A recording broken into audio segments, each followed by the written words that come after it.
hybridization in cyberspace, proactive security, transcendence, identification, and analysis. So, Professor Zlatogor Miche from Bulgarian Academy of Science. Good afternoon, everybody. So, the topic is a little bit complicated, but I'll try to be more illustrative. So, if you can move to the next slide, get an idea. So, when we talk about hybridization, we mean human-machine cooperation, and taking in the lead in between them is a competitive one. So, nowadays, in the digital age, everything that we discuss about mixed realities and virtual realities and augmented realities are related to human-machine interaction. And today, the biggest thing that's appearing as a new diverse technology are the mobile phones and the social networks. And from the military perspective, you have autonomous vehicles and soldiers of the future that are using different sensors that are assisted in a hybrid manner with technologies. And the term hybridization came very popular last 2 years with the COVID pandemic, that we have live and distance learning facilities. Next slide, please. But the big question here is because this interrelation between human and machine is opening both user and technological phenomena, and in between are these hybrid problems related to the deeper interaction between them. Next slide. And the more deeper question that is here is where we are going in the future, because we believe we know our past and our present. We believe that our senses are possible to understand that. In the future, we do believe that in the post-informational age, our bodies will have more senses and we will be able to process more information. And nowadays we talk about big data processing on supercomputers and quantum machines. But within the future humans will be able to connect with these facilities and process data and things nowadays that are related, for example, to fake news and are not easily recognizable by the human sense, will be able to be recognized by the assisted human senses. And one more thing that is important to know here is the avataring of the future occupations that will take the machine lead. And in the future, we will not use just people here, but machines that are able to read the news streamline now and then when it is necessary, without mistakes and without complaints that it is midnight and we are living in a different time zone. Next slide. And because of all these speeds, talking about the human-machine joining from military perspective, it is important to discuss the hybridization in a deeper manner from informational and from real battle space towards merging with different reasons. But the biggest problem that is nowadays here is who is motivating this? While we are addressing the human, it's the ideology. While in the future we are going to address machines, these non-state actors will be not just simple society, but computer-assisted or mixed societies that have joining human and machine intelligence. Next slide. And one of the biggest phenomena that nowadays with the social networks and mobile devices is appearing, giving you a very fast access with 5G technologies and ahead is the social networks phenomena about something very old, social engineering, but very speedy nowadays. And within the recent events since February this year, I mean the Ukrainian war, the social engineering mainstream manipulations are all the time emerging us and putting in a very difficult situation because you get a cognitive overload. And after the pandemic, people are just looking for something that looks like reliable. The biggest question is that within the social engineering, you can from distance motivate different activities that are not always for good, but are ideologically negative. Next slide. And because we talk about the media and the future media as an element of social engineering hybridization, we should understand very well that today we live in a kind of a filter bubble that is actually a subgraph of the real informational space. And if you go to the internet and you go to Google, this is, and you put certain keywords, for example, if you or social engineering, you get a response. But the big question is this the whole information in the network? Unfortunately, it is not. And you go deeper and they say there is a dark web. No, this is just another web that is using private communication. And usually Google is not providing this information or other searching machine because they either try to sell it or it's not suitable for the broader audience. Next slide. And this very much is extended with solutions of like metaverse that in the future are going to completely change the new millennial generations understanding for reality and senses. But our approach here is going in the analytical part, not just in the innovative technological part concerning how to survey the problem. And if we go to the next slide, we start from the landscape security definition. Next slide. We have been gathering here something that is extending our thoughts because it's the scenario method that is approaching the problematics from morphological perspective. But if you notice here, you have a plausible, but also implausible future. And though this is a discrete system, it's a multi-dimensional one. Here you have a few 100,000 combinations, and here the complete number is almost 100,000. But is it exhaustive?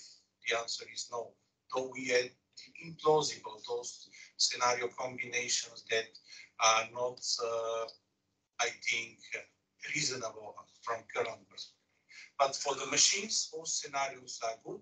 And when we talk about hybridization, we should understand that the machines could pick reasonable scenarios and make them alive. So from this perspective, because I mentioned in the beginning the word transcends, this is what we put here. Drivers, challenges, opportunities, divides, threats, challenges, uncertainties.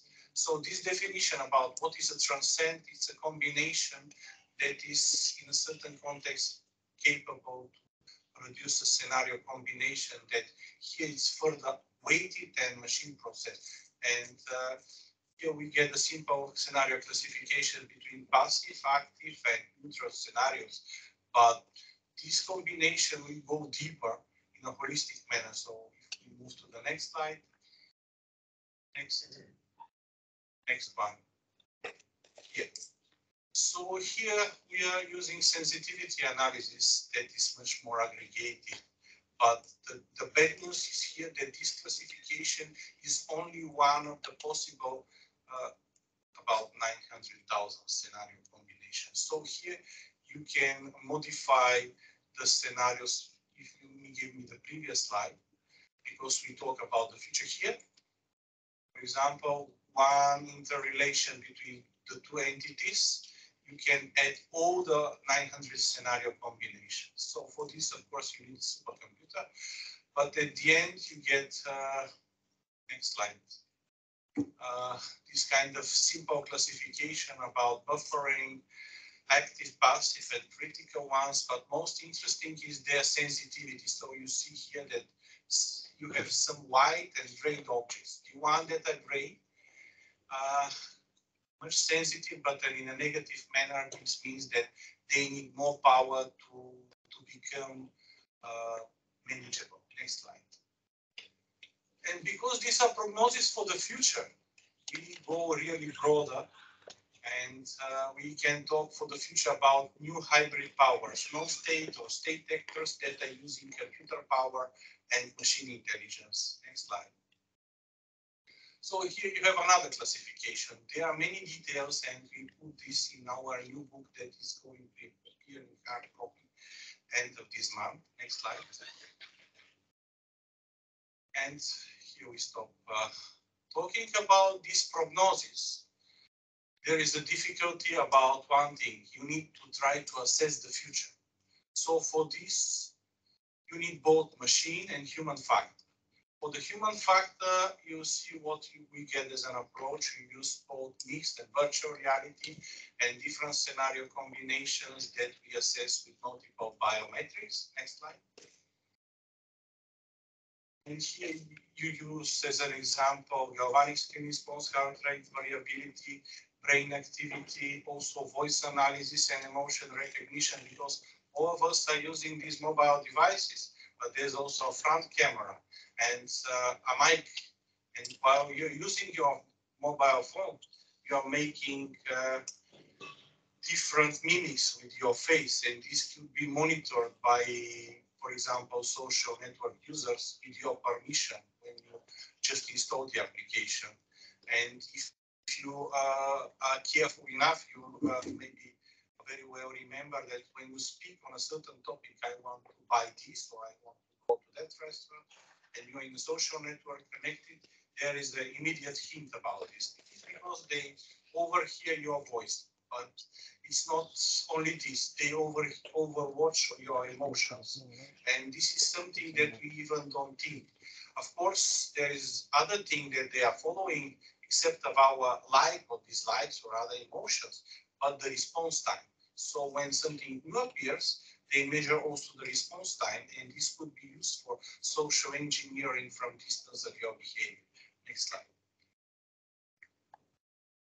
Okay, as I said here, we also use some machine intelligence, and we need also to assess this. For this, we use Monte Carlo and quasi-Monte Carlo methods, and this example just demonstrates only one of the relations, also how you can consider it as a cyclic nature about this. And with this, you can understand, for example, this famous example I always put from Lorentz attractor, where you go from the crossroads. And here, of course, you use quasi-differential equation approximations that you have a multiple scenarios between the different phases. Here we use just 4 phases for simplicity, but you are able to synchronize this. Unfortunately, it's again work on supercomputer and needs lots of computational power even for that simple model, because this one considers just a simple model for risk assessment, and if you go deeper, you can also assess effectiveness. Next slide.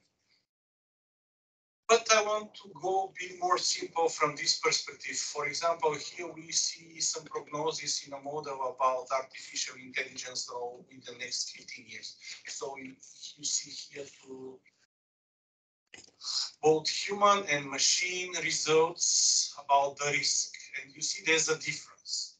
And when you make prognosis for the future, there are 2 ways to assess whether it is reasonable or not. One is the subjectiveness of the human being, and the other one is the mathematics. So with the mathematics, we are able to assess with the Kubic-Spline approximation about the trends, but I want to discuss more about the social factor. Next slide.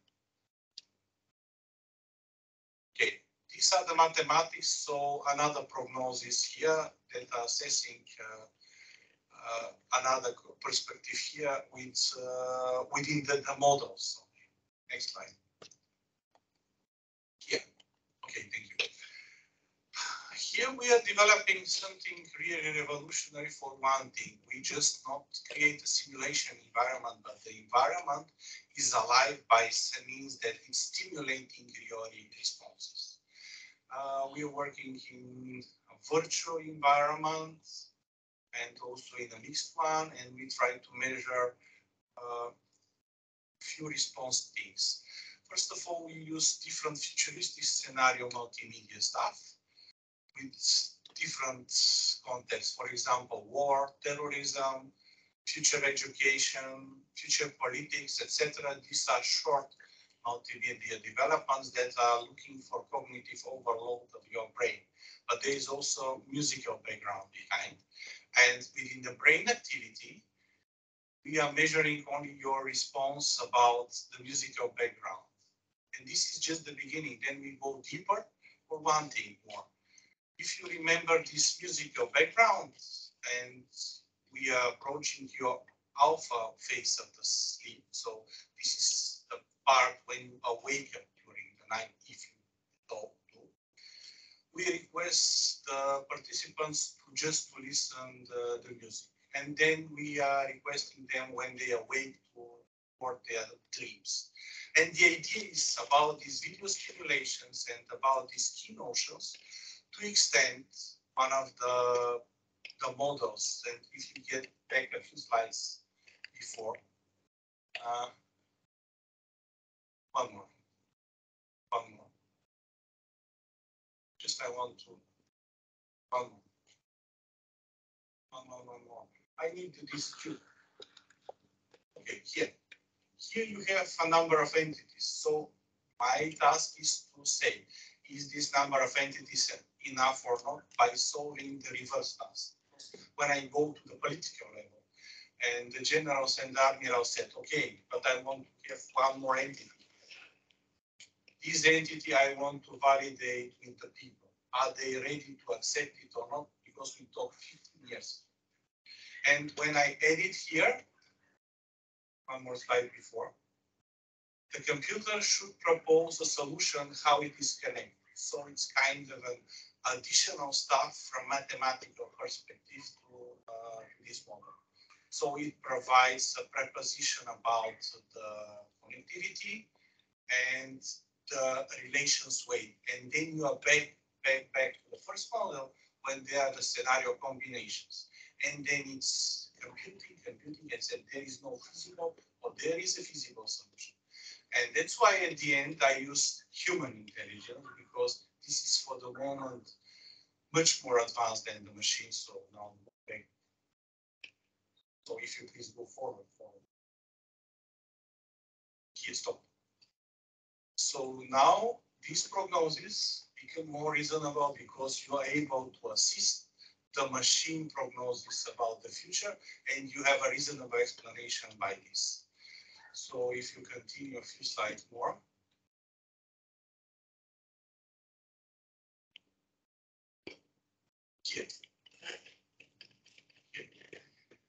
Here are two screenshots from the pandemic. The first one was an international session that we organized in Sofia 2020, and to the left is the event that we organized together with the Navy Academy here in the other building. And you see, at the end, we require these kind of experts to share their thoughts, and we use all the technology and sensors and all the stuff trying to assess the future in an aggregated manner. Here I have an example, still not published, but it's about manipulation of the media. You know what is our discovery?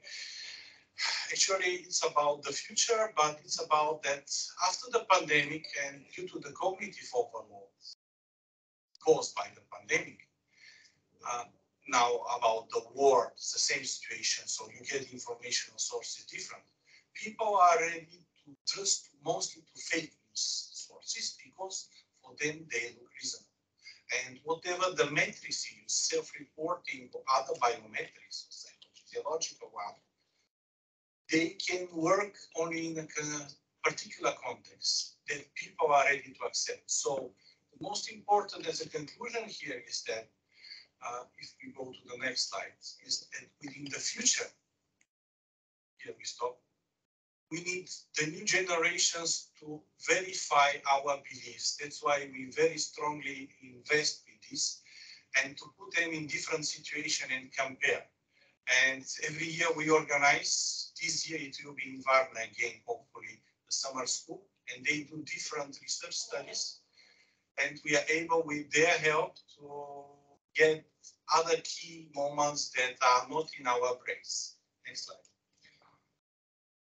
So we have developed an international forum on the topic. Next slide.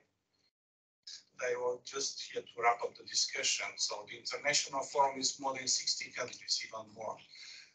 But the question is how correct we are. For the moment, due to our experience, we, for the 7-8 years prognosis, get more than 85% incidence from mathematical perspective. But about the uncertainties like the pandemic, this means low priority scenario context. We need the human factor, not just the machine one. So in the future, we do believe that using different generations and different psychometrics in mixed, augmented and virtual realities, we will be able to extend our models and get more reasonable understanding for the security landscape, trying to understand better the role of the artificial intelligence. Thank you for your attention. I'll be happy if you have any comments or questions. So, colleagues, if there is any question or any comment,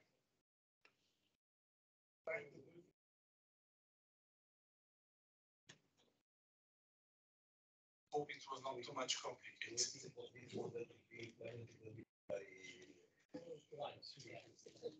We are partially implementing, but not for public release. Even here, not for public release. So about the war, we already do some scenario stuff. When you come to our place, I could show you something, but we're not allowed to show. Here's lots of multimedia stuff, but we are not allowed to share icon public.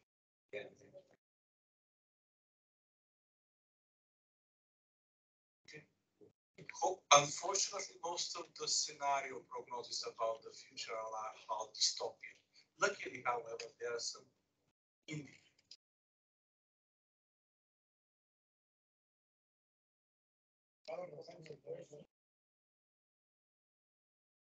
Okay. Maybe only one. I'm very thankful to the station, and but I understand fully that this scenarios prognosis may be a kind of weapon. Penetrates and formulates direction for Exactly.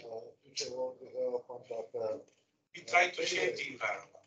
Let's speak about the dark side of the white. What are the applications in education? And because these 3 years in the COVID changed many things.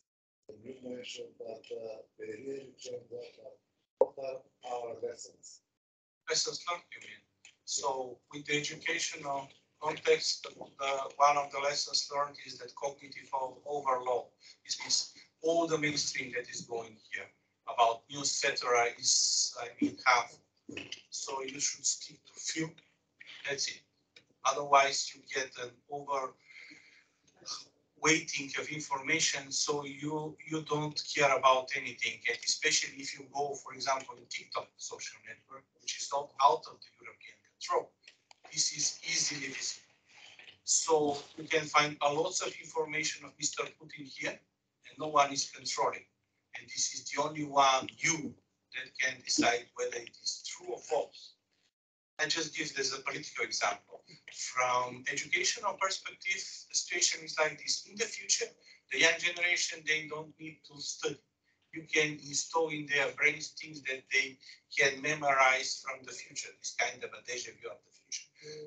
But there's a bad news for 2 reasons. The first reason is that if you put something like sci-fi implantation still underdeveloped, the brain is plastic, so after a certain time it won't work.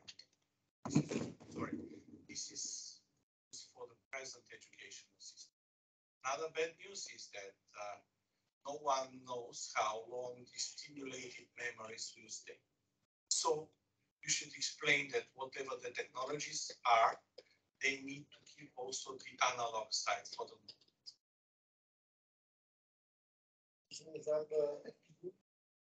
They need to learn to write and to read, because this is developing their brain also.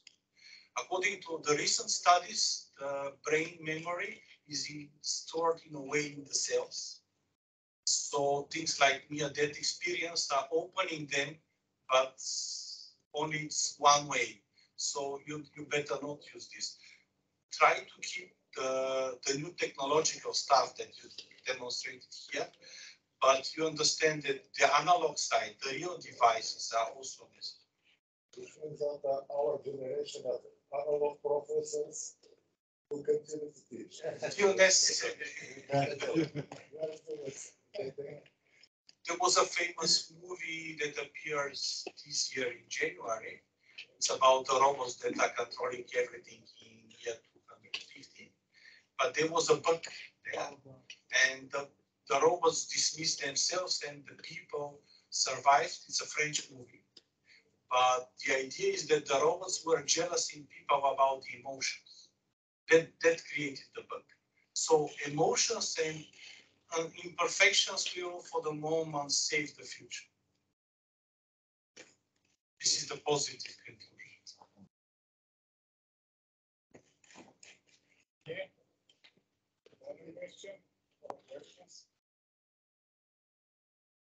I think they're happy. Part of the social engineering is to understand your audience. Because if I try to address the millennials, for them there is a problem. They cannot do only one thing. They must do something with their other part of the body because they cannot concentrate. And this is the problem about the cognitive overload. So we need to be careful how much time they stimulate themselves. Because they are making mistakes because of this. Yes, sometimes. Thank you very much. Thank you, Professor Mitchell. So, next presentation is with title Contemporary Challenges for Bulgaria in reference to changing security environment in the Black Sea region. Captain Božidar Ivanov from Bulgaria will get started.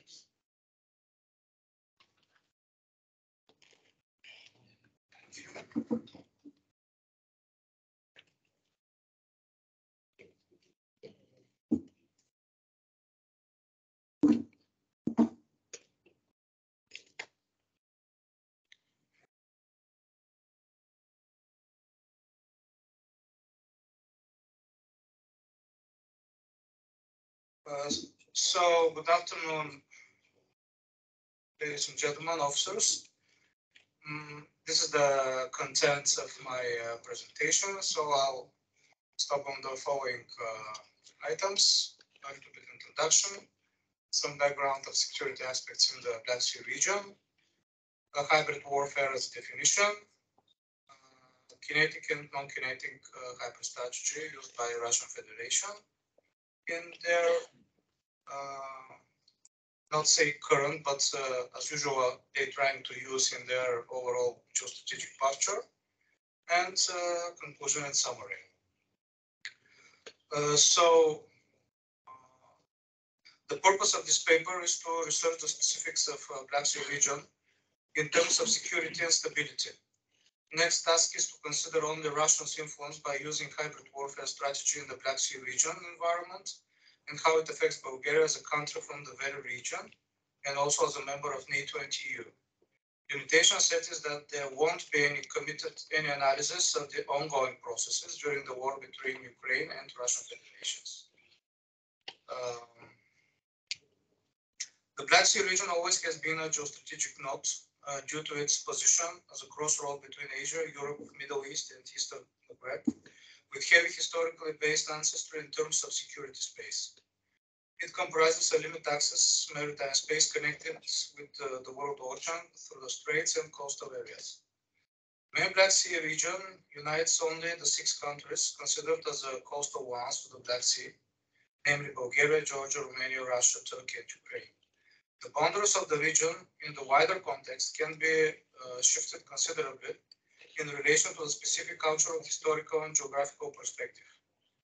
In order to better reflect the current security dynamics of the Black Sea region and the challenges it presents to Bulgaria in particular, the focus should be on the processes taking place in the wider Black Sea region, uniting the coastal states and the hinterlands, extending through the eastern parts of the Balkans to South Caucasus through Moldova.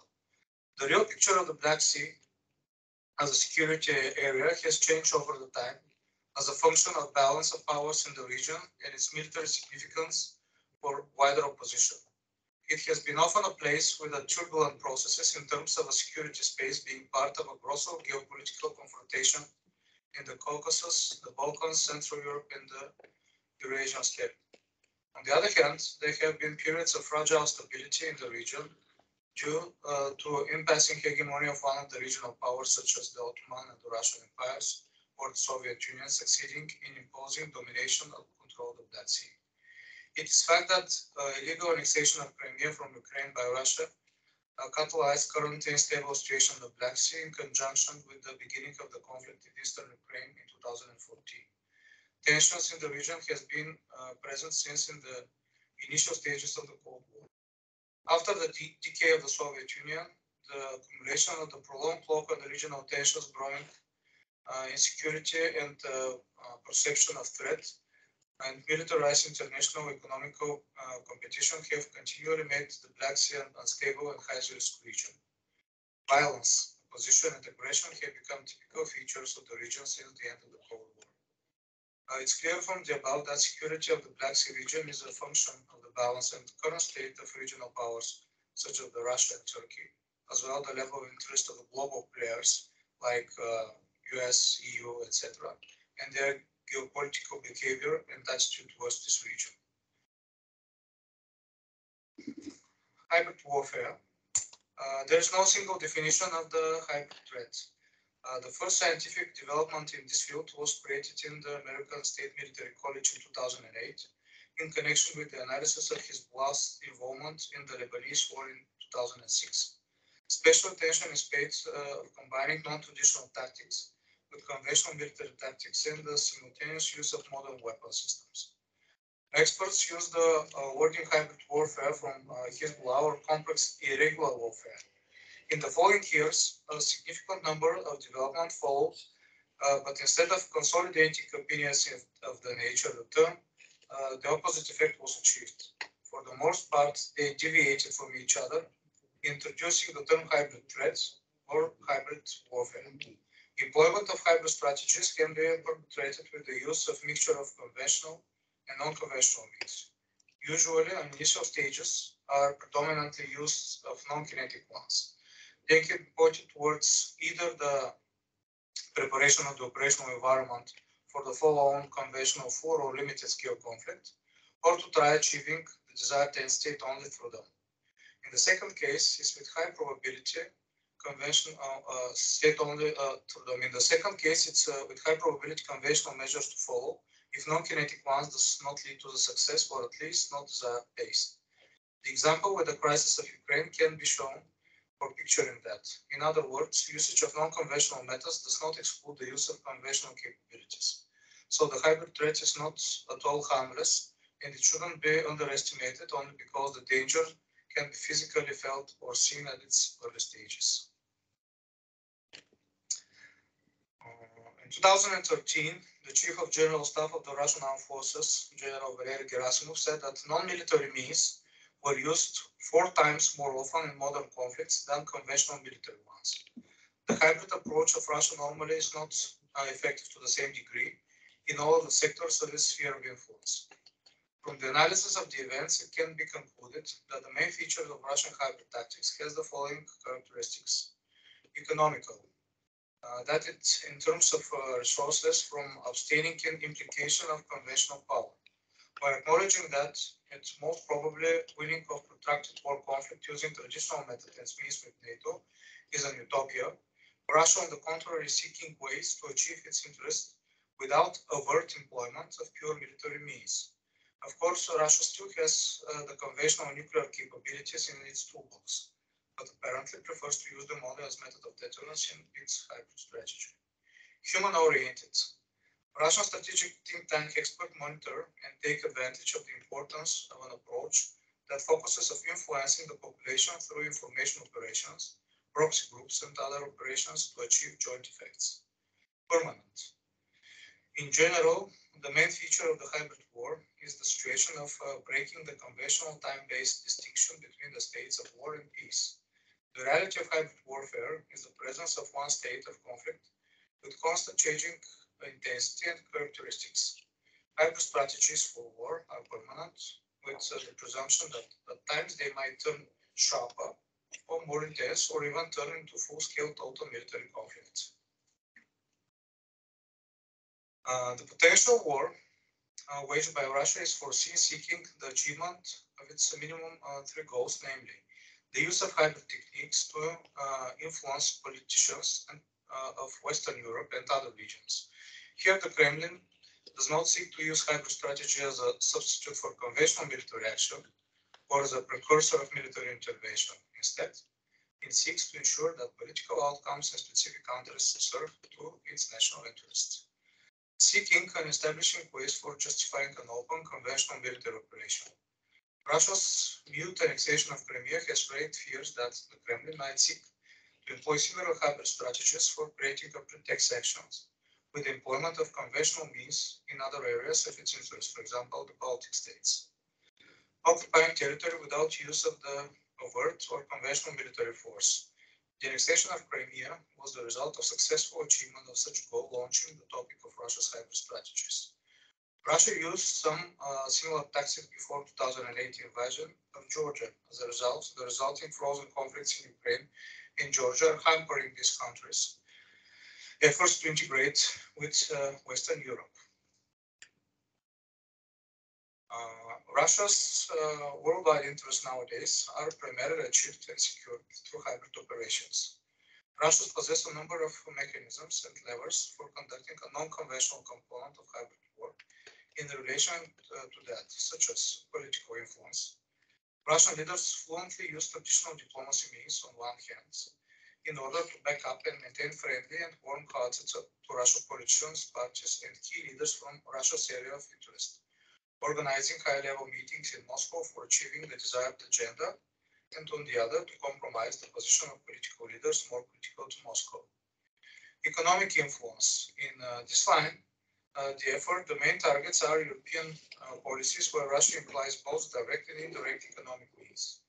Moscow has used energy as an instrument of its foreign policy, when, for example, it cut off natural gas supplies to Ukraine in winter in 2006-2008, and you know what is going on nowadays according to this too. Information operations. Russia is significantly effective in using Stratcom in order to instill its political messages in current daily agenda in many European countries. Media channels such as Russia Today and Sputnik News are considered as the prime vectors of its approach. Russia also implies television programs to its target audience, funds lobbyists in order to underline its points of view, uses of numerous of trolls, bots, and fake news generators in the web space. The purpose of this information operation is above all to blur reality and to question objective truths. This media outlet seeks to form the strategic level of debate in support to the Kremlin's interests direction. Intermediaries or proxies. Mediators are often groups that are strongly committed to Russia's interests and goals. One typical example of Kremlin's mediator is the Night Wolves Motorcycle Club, and an ultra-nationalist organization led by a personal friend of President Putin. Russia is also seeking to use the emerging protest movement in Europe to achieve its agenda goals. Cyber threats. Russia has at its disposal highly qualified information technology personnel capable of conducting events defined as cyber warfare. This allows it to infiltrate Western information system in order to gather valuable information. The information is then used to influence election and achieve other political results outside Russia. Illegal actions.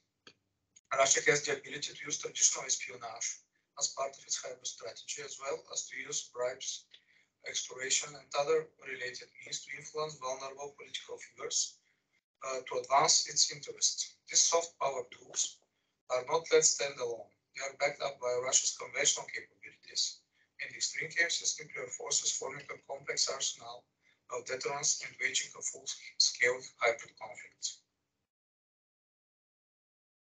kinetic elements of the Russian Federation strategy. Regarding to the threat posed by the conventional component of Russian hybrid strategy, the annexation of Crimea turned to be with a critical importance to military balance in the area of Black Sea. Through the Crimean Peninsula, Russia gained control over one of the most significant to the maritime security after the Straits areas in the Black Sea. Operationally wise, thus is capturing a physical decisive point of the strategy of Russia at the Black Sea theater. In such way, Russia has the advantage to dominate the rest of Ukraine Black Sea coast militarily. Additionally, by obtaining the control of the Kerch Strait, Russia took away the access of Ukraine through its Seas Azov ports, the world ocean, turning it into a landlocked country with a sea coast. In a broader context, Russia is able to gain military outreach from Crimean Peninsula over a big part of the Black Sea region, namely the South Caucasus coast, Moldova, and possibly Romania, Bulgaria, and Turkey. The ongoing renovation of Soviet-era bunkers, the restoration of early warning radar station, and the deployment of high-tech electronic warfare system have made Crimea the center of almost impenetrable A-to-AD anti-access area denial zone in the Black Sea. Thus, Russia has managed to reach its main goal at this theater, to create a reliable military deterrence force capable of opposing NATO in the Black Sea region. In this regard, General Gerasimov, chief of the General Staff of Russia, from 8 years ago, claimed that Russia has regained military supremacy in Black Sea, which was lost with the end of the Cold War in favor of Turkey in the late 90s. Supporting that thesis, Russian military analyst Dmitry Safonov notes, Crimea is a strategic element of Russia's defense capability. Who controls the peninsula controls all the waters of the Black Sea and everything that happens on the territory of neighboring countries. Russia will be able to send its fleet at any moment and stop any possible threats. Conclusions and summary. After the analysis perpetrated in the report, a reduction for further consolidation of the deviant NATO and Russian military position can be expected in the wider Black Sea region, including a stronger commitment to security issues in the countries of importance to the major powers such as Armenia, Georgia, Moldova, and Ukraine. The frozen conflicts continue to develop through their own dynamics and under the influence of the confrontation of the regional global forces. Russia, by annexing Crimea, is gaining its dominant position in the Black Sea and can be derived. Although there is currently no prospect of a face-to-face military conflict between NATO and Russian Federation in the region, developments in the Black Sea security environment suggest an increased risk of unforeseen clashes in the form of military incidents. Russia, although it has adopted the widespread use of the tools of non-kinetic component of the hybrid warfare, cannot achieve its main goal, which is to be attractive and liked by its target groups. This is primarily due to the lack of tradition and experience in the successful conduct of unconventional events, and secondary, pragmatism and the impending pursuit of its national interests. In fact, independent states like Bulgaria have a security deficit in relation to the more powerful states. The countries of the post-Soviet space also have such security deficit, as they are de facto in the area of interest and influence of a more powerful Russia. Russia itself has problems with its perception of security because it believes that NATO is entering its borders of interest. In addition, NATO and EU do not find comfortable in relation to their security. The fact that the Russia managed to position itself as the dominant military power in the Black Sea region. Major role for the insecurity and instability has been played by contrasting threats as well as misperception in the growth of the Black Sea security crisis. The Euro-Atlantic community has traditionally underestimated Russia's concerns, while Russia overestimates the Euro-Atlantic community ability to pose a military threat. Regional governance and security integration projects have disintegrated, and there has been a decline in transparency and trust and growing uncertainty about the mutual security intentions, all of which present some very serious challenges for Bulgaria to address. This I conclude.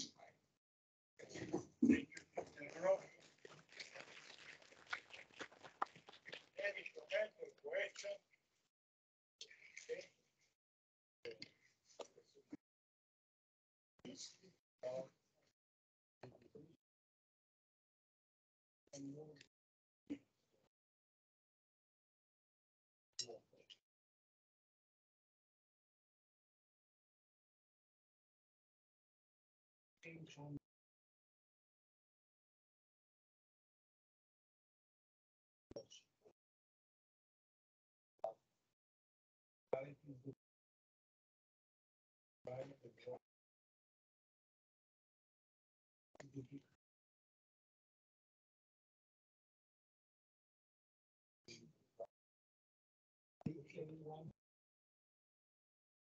people that you can support them, these two,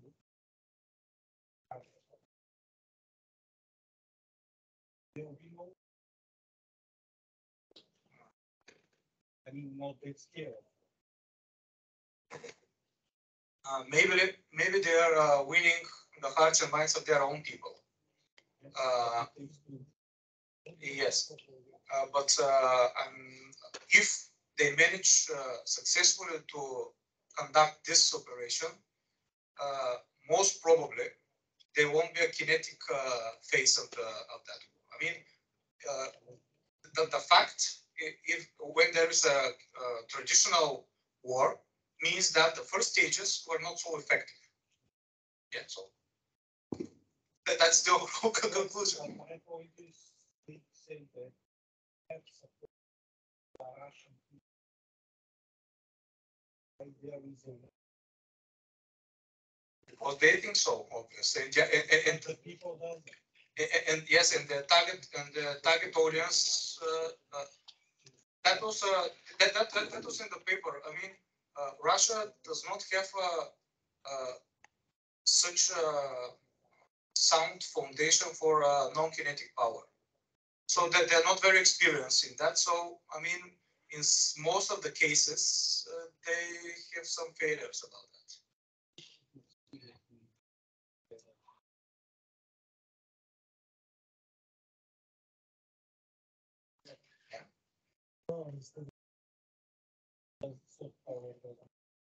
It works to some extent, but in particular this case, yeah, the result are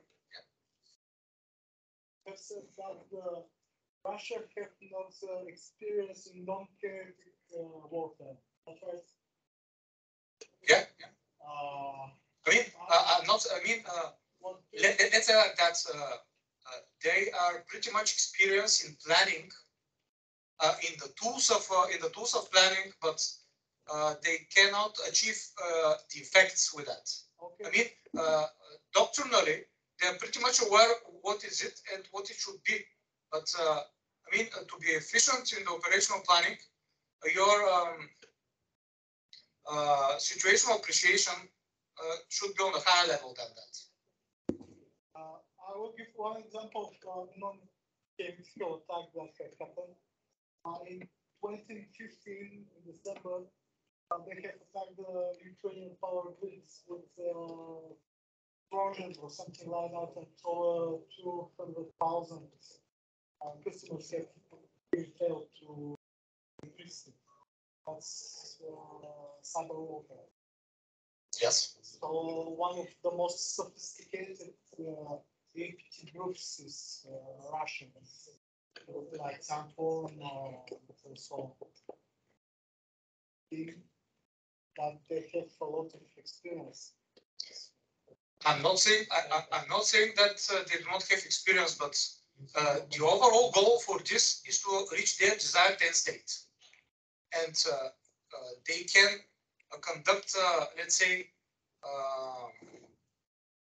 successful attacks. I mean, hybrid attacks or whatever, but this can derive them from their desired end state. You know what I mean? I mean, they can be successful in conducting such activities, but you know, you do something because in order to achieve something. So this is the real problem. I may explain something. Speaking about cyber warfare,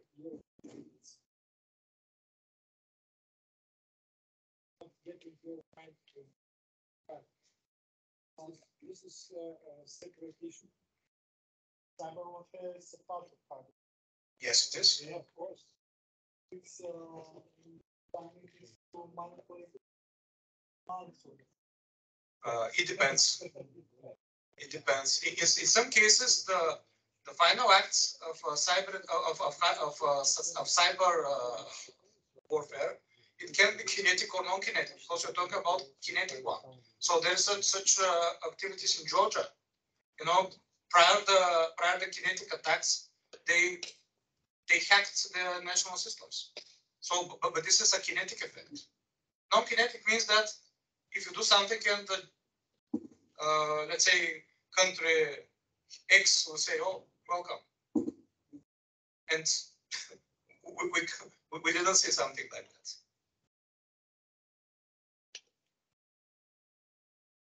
Thank you for your attention.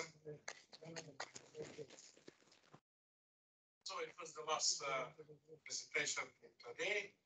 All of the presentations, presented and non-presented, will be published on the webpage of the conference.